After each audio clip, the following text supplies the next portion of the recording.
MCS-ka tuulada Wacyisoodane waxa ugu muhiimsan baahida ugu weyn taala waxa weeyaan MCS-kaas inaanu lahayn haddii waayo ku musho ama ay ku foolato meel lagaga soo qaado maxay tahay ambulance baa ugu muhiimsan baahida ugu weyn dad gaara oo shakhsiyaada oo dhaqaale haysta oo dhulka baarxado ballaaran oo beela dhami ay degi jireen keligiis ka sheeganayo oo iska qaadanayo oo intuu calaamadsado doonayay 100 halaad ama 300 halaad inuu ku dhaqto halka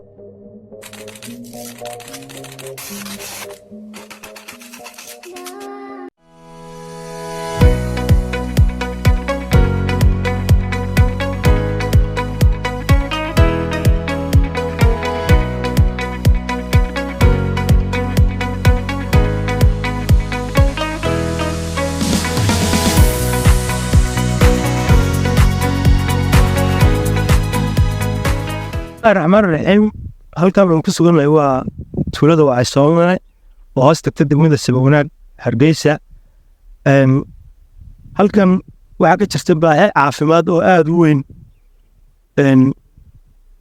waxay leedahay xataa bulshada hadii ay noqoto dhinaca caafimaadka mujtamac aad far badan baa degan laakiinse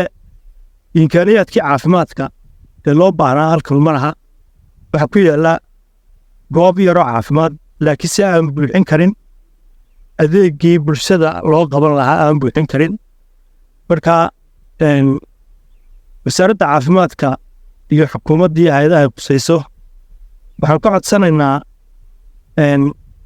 sidii ay u soo xoojin lahaayeen MCH-ka Wacyisoodane xagga hadday tahay dawooyinka hadday tahay xagga shaqaalaha hadday tahay yacni adeegii bulshada loo qaban lahaa waxaan ka codsanaynaa inay halkaa bal hoos u eegaan ay maxay tahay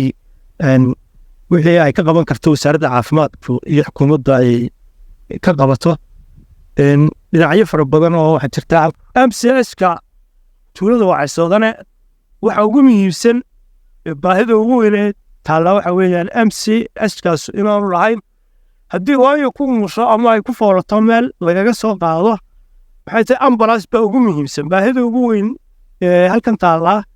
oo wasaaradda caafimaadka u faraya iyo hay'adaha ay qusayso waa ambulance in halkan goobtan maadaama deegaan fara badan ayo maxay tahay mujtamac fara badan ay degan yihiin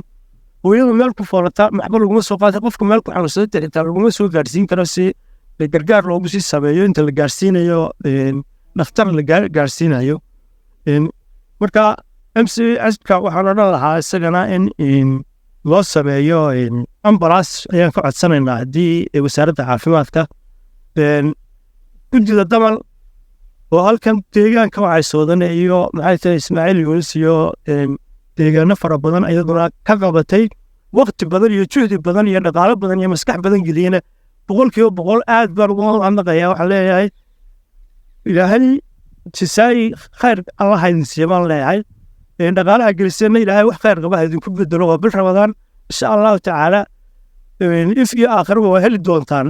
dheefta iyo maxay tahay juhdiga halkan gelisan iyo waqtiga gelisan 100% gudida damal waan mahadnaqayaa waxaan leeyahay gurbajoog cid kasta soo dhaweyso halala shaqeeyo waxay tahay gudida hal iska rabtaa 24 saacadood aad iyo aad baa mahadsan yihiin baan leeyahay gudidaas waa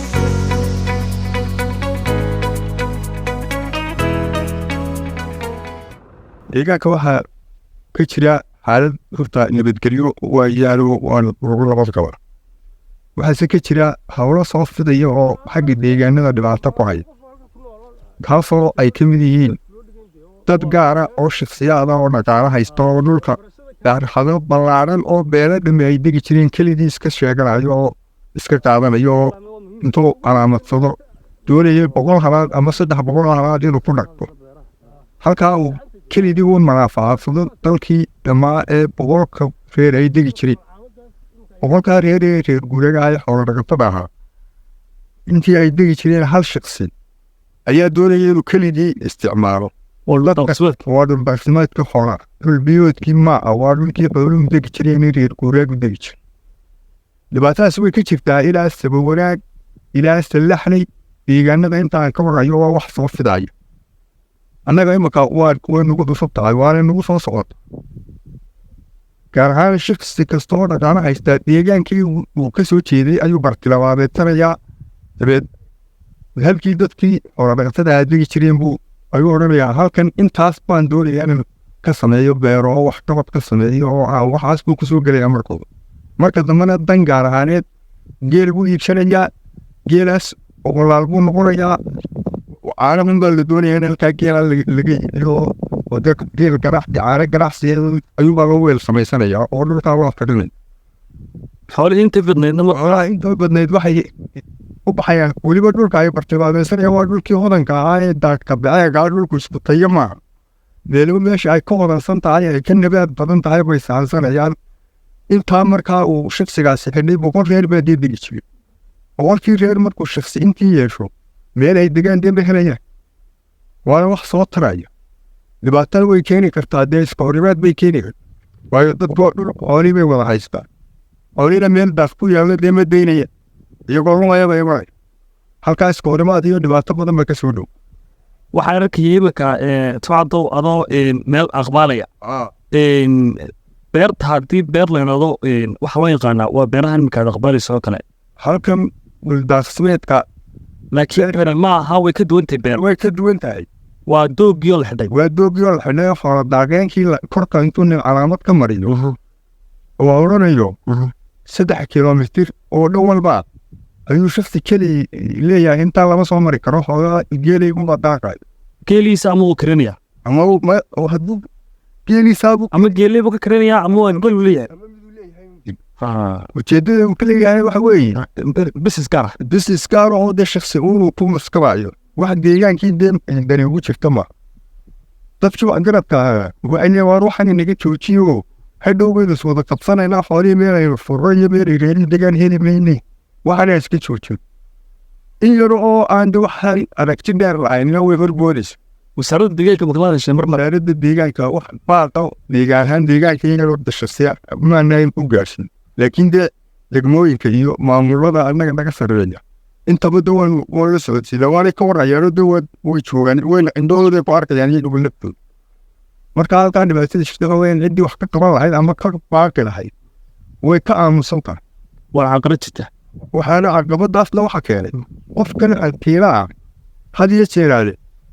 wuxuu dadkaba ku ambushayaa yacni dhaqaalihiisan kii xaggiisa soo eega marka caana yar dhigo iska aamusaya caana iska shuuri buu odhanaya markaa qof aan awood lahayn baa qaylqaylinaya oo waxna ka qaban karin marka haddii dadkaasi gurmud waxay bayraan waxa soo socda oo dhibaatada soo socota iyo deegaan daaqeen xumayska iyo xoolala dagaalanka halka anigu markan maskaxdayda la shiray waxaan arkay dhulka iyo xoolaha tayadaniba dadka dhaqaala haysta inay ku wareegayaan geel oo kale waayo marka aniga hashayda meel istaagto weyn uu yidhaahdo aan $2,000 iska qaado kaygan aan aniga iga yiin $2,000 baan la cararaya waayo hashiba waxaan leeyahay meelay daaqlaba ma haysaday ma garanaysaa markaa geeli xaggaas ninkaas dhaqaalaha haysta dhulkii iyo geeliba ku wareegaya dadkii kalena ugaar iska dul joogto noqonaya marka waxaas ninkaasi doonayaa uu hindisayaa caanaha geela inuu yacni budgetka ugu badan dhaqaalaha ugu badan inuu sanadkii ka helo dee dhaqaalahan ganacsi kaloo dalka ka jiraaba soo saarin loo qeexdo waxaad iga warantaa dhanka caafimaadka ee tuulada wacaysoodane xagga caafimaadka MCHR baa ka jira isagu oo aanay tayo badan oo dawaa laga helin iyadoo aan kalkaaliyaal caafimaad oo badanaanay joogin hal nin oo doctor oo dhakhtarada jooga dhakhtarkaasi ma helo wax gacanyaraa iyo wax yacni taakula oo yacni marka dee uma shaqaysa ma helo neeris oo kale ma helo xagga yacni MCHka waxa dumarka dee halka imika goobtan taaganahay waxa weeyaan dugsigii hoose dhexe ee tuulada wacaysoodane muuqaalkan iga dambeeya haddii bedelkeeda leeyahay isaguna ma laha ardaydu markay hoose dhexe ka baxaan waxaa caqabad ku ah waxay leeyahay inay siday ugu gudbi lahaayeen dugsi sare marka wasaaradda waxbarashadana waxaan ka codsan lahayn deegaankan in dugsigii sare si ay ardayda halkan ka baxdaa aanay gaab dhexe aanay ku dhicin waayo ma tegi kara ardaygii halkan ka baxay inuu deegaan kala qabto ama Hargeysa tago ama meel kala tago waxa galaya gaab halkaa tacabkii ardaydii iyo juhdigii la geliyay waqtigii la geliyay marka wasaaradda waxbarashada waxaan odhan lahaa iyadana dugsigii sare ee waxay soo galeen loogu soo kordhiyo maxay adeegyada kale ee dhinaca biyo oo kale waqtiyada halka waxa ku yaala dugsi boodhan ah oo ardaydu ay feedinkii iyo ay cuntadii iyo yani ay leeyihiin si oo loogu talagalay markay abaara dhacaan inay si ardayda waxbarashadii ay halkii uga sii wadaan maxay tahay waxbarashadii aanay ugaayeen marka dugsigaas oo kale ayaduna isaguna wuxuu u baahan yahay dhinaca biyaha iyo yani imkaaniyaadkii loo baahnaayo oo kale inay laga kabo oo maadaama meeshu meel deegaan aad u durugsan oo ka fog caasimadda iyo degmooyinka ay tahay in ay iyadu wasaaradda caafimaadku halkaana ay maxay tahay ay kaabto dhinaca waxbarashada si aanay ardaydaas gaabka aana ugu dhicin oo halkaa waxbarashadoodii ugu sii wataan dhinaca biyaha oo kale hadday tahay riig hadday tahay maxay tahay baraag iyo madhaam balastigii la dhigo dhinaca biyo oo kale caqabada marka abaaro oo kale ayay ka qabsataa haddii bidinkeeda leeyahay